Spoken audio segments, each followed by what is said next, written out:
எக்ஸசைஸில் 7th கொஸ்டின்ப்பா.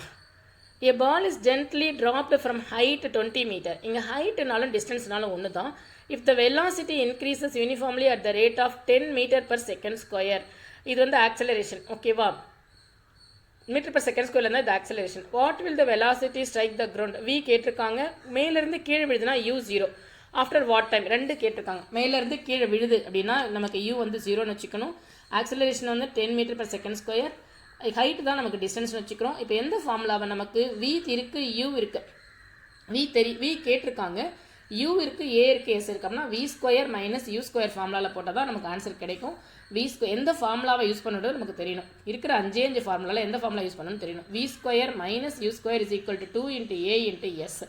v² தெரியாது, u0² போட்டுக்கணும், 2 போட்டுக்கிறோம், a வந்து 10ன்னு போட்டுக்கணும், s 20ன்னு போட்டுக்கணும். அப்படியே v² இஸ் ஈக்குவல் டு இது 0² மைனஸ் பண்ணாலும் வெறும் v² தான் கிடைக்கும். மல்டிப்ளை பண்ணால் 20 இன்ட்டு 20. அப்போ v is equal to square root of 20 into 20. v² வந்து 20 இன்ட்டு 20னா v வந்து இது ஸ்கொயர் நம்பராக பார்த்தோம்னா v இஸ் ஈக்குவல் டு வெறும் 20. இப்போ டைமுக்கு என்ன ஃபார்முலானா v minus u divide by a.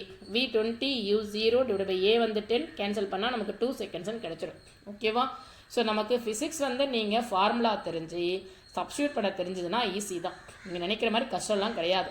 So formula நல்லா மனப்பாடம் பண்ணணும். ஓகேவாப்பா?